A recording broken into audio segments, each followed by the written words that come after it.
Morjesta! Minä olen Pauliina Harrastelijapaniosta ja tällä videolla käydään vähän läpi, että mitä siihen oluen valmistukseen tarvitaankaan.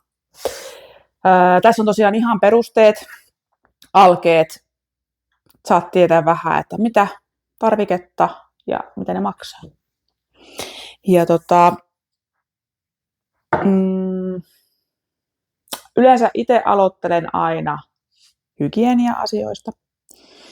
Panopäivän, eli meillä on käytössä tällaista nestemäistä liuosta, mitä laimennetaan veteen.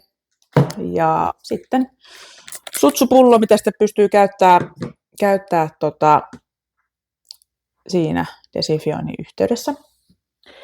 Ja sitten päästään tästä mäskäykseen.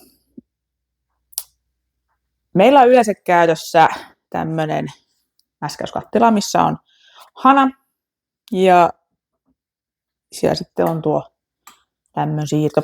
Sitten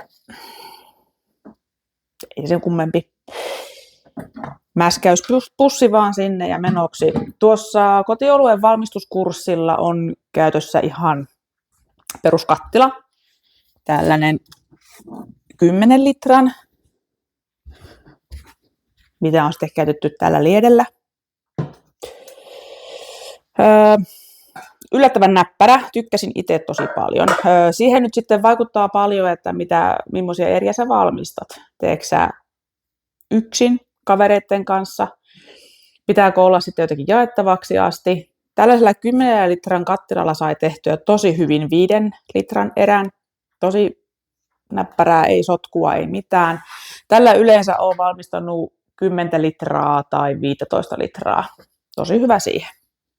Ja sitten kun on pussimäskäyksestä kyse, niin tarvii ton mäskäyspussin, mikä tuonne sitten askarrellaan paikoilleen. Ja sitten mitataan sinne vesi ja maltaat. Meillä ei ole käytössä itsellä mallasmyllyä. Ei mun mielestä ole mitenkään niin kuin välttämätön hankinta, että nykyään saa ostettua maltaita myös niin kuin rouhittuna. Ja vielä niin kuin mahtavana palveluna, että saat tilattua sen tietyn määrän, mitä tarvitset siihen ollut erään. Niin käytännössä, jos teet sen tilauksen niin, että tilaat sen tarjottavan määrän mallasta, niin sinne vaan pussiin sisältö sitten sekaan. Ja se, millä sä sekoittelet sitä mäskiä, niin ei oikeastaan väliä. Meille tuli aikoinaan tällainen pitkä kauha sitten, millä voi sekoitella. Ja sitten kun on mäskätty, niin pitää huuhdella ja siivilöidä.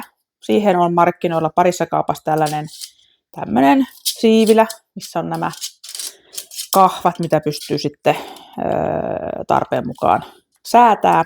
Todella hyvä. Tuommoisille pienille erille, niin kuin 5-15 litraa, niin märkä mallas sopii vielä kivasti tuohon sitten, niin on näppärä. Sitten punnitaan vähän humalaa. Meillä on peruskeittiövaaka 5 kiloa asti, ei kovin tarkka, niin sen takia on sitten ostettu myös tämmöinen pikkunen vaaka, jolla tulee sitten tarkemmat mittausta vaativat tehtävät. Tämä oli 600 grammaa asti vähän rapia, niin ihan riittävä näille erille, mitä tehdään. Ja lämpötiloja joutuu myös jonkun verran sitten prosessin aikana tutkia, niin täällä on meillä langatonta ja sitten langallista lämpötilamittausvälinettä. Noin, siinä on nyt sitten keittoon asti periaatteessa menty näillä välineillä. Meillä on sitten myös käytössä tällainen metallinen mittaviivain, koska näissä kattiloissa nyt ei ole mitään tarkkaa mitta-asteikkoa sillä kyljessä, sitten me tiedetään, että paljonko siellä on sitä vierettä. Niin viivottimella lasketaan sitten tilavuuksia ja Ja se on oikeastaan olennaista vaan silloin, että jos tulee ongelmia, ettei päästä seuraavan tärkeän mittarin kanssa yhteistyöhön, eli tai sovittuihin arvoihin, niin ominaispainomittari. Tämä on semmoinen, mikä on pakko olla. Onneksi ei ole kallis, noin 10 €. Tämmöinen lasinen mittaputki, mikä sitten kelluu siellä nesteessä. Ja siellä reseptiikassa on yleensä aina mainittu se ominaispaino, mihin keeton jälkeen pitää päästä. Ja jos siihen ei päästä ja on vaikka viere liian väkevää, eli siellä on liikaa sokeria, niin sitä pitää sitten laimentaa. Ja jotta sä tiedät, että paljonko sun pitää laittaa sinne sitä vettä lisää, niin siihen sun pitää tietää, että paljonko sulla on siellä sitä vierettä. Ja sitten sun pitää tietää toi ominaispaino, että mikä siinä on, niin saat sen laskettua. Löytyy kaava ja kaavoja näihin matemaattisiin pulmiin sitten tuolta kotioluen valmistuksen verkkokurssilta. Että sieltä saa ainakin sen avun sitten, että miten näitä lasketaan. No sitten leikitään, että ominaispainot oli aivan mahtavat, kaikki meni upeasti, niin päästään jäähdytykseen. Näissä meidän materiaaleissa jäähdytys on käyty läpi tällä levyjäähdyttämällä. Meillä on kädestä menevästä pienin. Melko tehotonne, olisi hienompaa, jos olisi vähän enemmän levyjä tässä, mutta täällä on menty, on pärjätty, on saatu oluet tehtyä. Tuon käyttöön sitten kuuluu iso liuta letkua, mitä pitää laittaa. Älä säikährä, näihin kaikkiin löytyy sitten tätä verkkokurssiltakin, että mikä tulee mihinkäkin. Ja se on ainakin itselleni aina ollut sellainen aivopähkinä, mitä on tosi vaikea hahmottaa, että mitkä letkut mihinkin laitetaan, mutta ei hätää. Siihen on hyvät materiaalit tuolla verkkokurssilla. Eli käytännössä, jos sulla olisi tämmöinen hanallinen astia käytössä, niin tuosta yksi letku kiinni tuonne hanaan, josta se ajetaan sitten jäähdyttimeen ja sitten se menee vastavirtaan sitten kylmä vesi, niin se jäähdyttää sitten sen vierteen viileämmäksi ja se ajetaan sitten toisesta letkusta käymisastiaan. Jos sulla on käytössä hanaton kattila, niin silloin joutuu tehdä sellaisen vaarallisen toimenpiteen, kun siirtää tämä kuuma vierre sellaisena astiaan, joka kestää kuumuutta ja siinä on hana. Käytännössä kattokaa, kun ostatte, jos tämmöinen tilanne on, niin tarkistakaa se lämmönsieto. Esimerkiksi tämä törppö, mikä meille on aikoinaan ostettu, niin tämä kestää sen kiehuvankin nesteen. Ja tällä kattilalla kun tein, niin kippasin se käytännössä sen vierteen tuonne ja tuohonkin hanaan sai näppärästi sitten tuon letkun kiinni ja pystyi sitten ajella sen jäähdyttimen läpi. No sitten se kylmä vierre, niin se päätyy käymisastiaan. Meillä on ollut iät ja ajat 2 tällaista käytössä, mutta nyt sitten halusin vähän pienempää ja sievempää, plus että halusin ihastella ihania käymisprosesseja. Niin ostin ihan tämmöisen muovisen 15 litran läpinäkyvän käymisastian. Eli tänne sitten voidaan ajella se kylmä vierre. Ja sitten tonne samaan astiaan tulee myöhemmin hiivat. Ja sieltä saa sitten tippalukko iloisesti pulputella. Sitten oikeastaan tässä nyt ollaan pääkäymiseen asti päästy. Ja sitten pääkäymisen jälkeen mittaillaan ominaispainoa. Eli siellä vaiheessa tulee myös tämä taas käyttöön. Tässä meidän kurssilla on sitten tuo jälkikäyminen sellainen, että nyt kun on ollut tämä hanaton käymisastia, niin on lappo ja sen käyttö näytetty. Eli tuo lappo sitten sinne olueen ja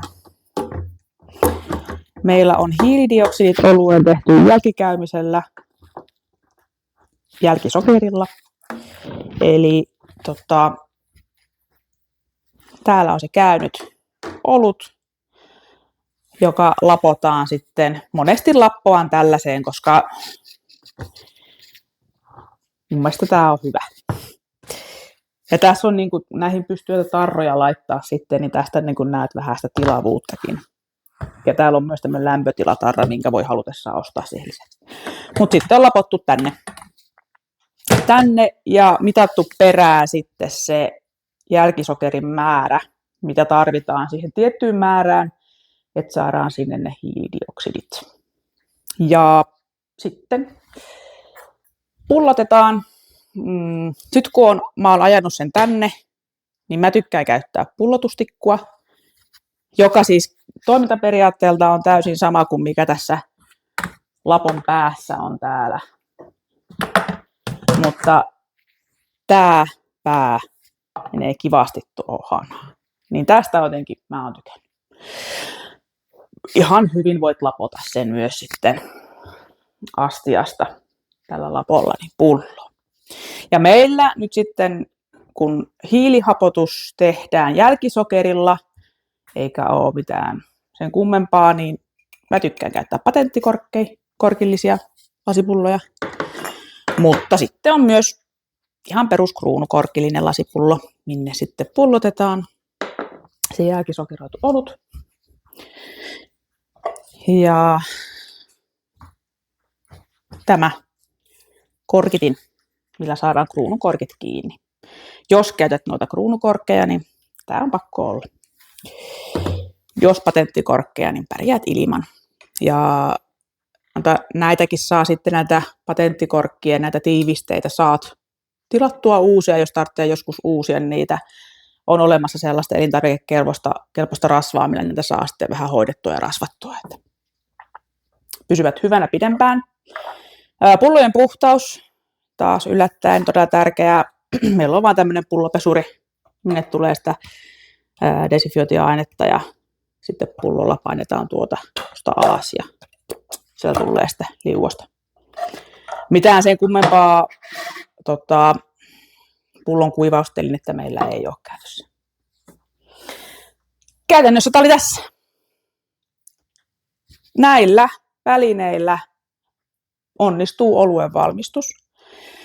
Riippuen nyt sitten siitä, että mitä välineitä sulla on valmiiksi, niin se vaikuttaa siihen hintaan, mutta jos joutuisit nämä kaikki ostaa kattilaa myöten, niin noin 350 maksaa tämä setti. Sitten jos tiedät, että haluat isompaa erää, että tämmöinen 10 litran kattila tai 15 litran kattila, ja jos sulle riittävä, ostat mäskäyskattilan, niin sitten hinta on noin 500 €. Ja sitten taas, jos panostat oikein jokin mäskäyslaitteeseen, niin toki se nyt jää joku mäskäyspussi pois, kun siellä on mallaspiipu, mutta se hinta kipuaa yli 700 €. Ja jos sitten vielä haluat esimerkiksi hiilihapotuksen tehdä hiilidioksidilla, tarvitset paineen kestäviä kekiä ja muita oheishärpäkkeitä, niin kyllä sen touhutonnin saa tuppoamaan. Mutta jos nyt on iso kattila, aloita tällä. Niin ei tarvitse kaikkea ostaa aina ihan alusta. Sitten tosiaan, jos sulla on isompi kaveriporukka, teillä on rahaa taskuissa niin paljon, että pursua ulos, niin mikä estää? Antakaa palaa. Ostakaa heti kerralla. Kyllä nämä aina sitten myytyä saa, jos tulee joku semmoinen elämäntilanne, että ei enää kerkeisi olutta valmistaa. Aina pääsee eroon, että aina on sitten ostajia. Ja markkinoilla saattaa käytettynäkin liikkua ihan hyvin, että totta kai sitten jotenkin tällaisia muovisia käymisastioita, niin en tiedä, kannattaa melkein ostaa uutena. Näitäkin kannattaa sitten aina välillä vähän uusia, että jos ne on naarmuuntuneita, niin siellä sitten pöpöt asustelee. Mutta tämmöinen setti. Ei mun mielestä mitenkään niin kuin ihan älyttömän paha. On toki sijoitus alkuun, mutta niillä tehdään monta erää olutta, kun kerran sijoittaa. Että alkuun pääsee noin 350 riippuen siitä, että mitä sulla on itsellä kaapissa. Tai sitten 500 on ehkä varmaan semmoinen yleisin määrä sitten rahaa, mitä menee aloitukseen. Mutta jos nyt innostuit lisää ja haluat ruveta tekemään olutta ja käyt ostaa nämä välineet, niin kerro meille. Jos olet Instassa, niin täkää harrastelijapanijat, pistä hashtagia, niin päästään me seuraamaan, mitä kaikkea kivaa sinä olet tehnyt oluen parissa. Ja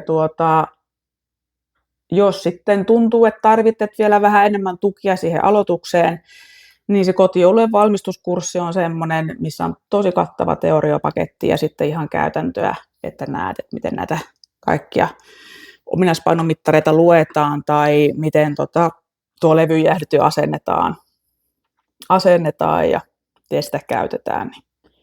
Tai miten sitten tämmöistä ihmeellistä lappua käytetään. Niin sieltä löytyy apu siihen. Mutta näillä eväillä.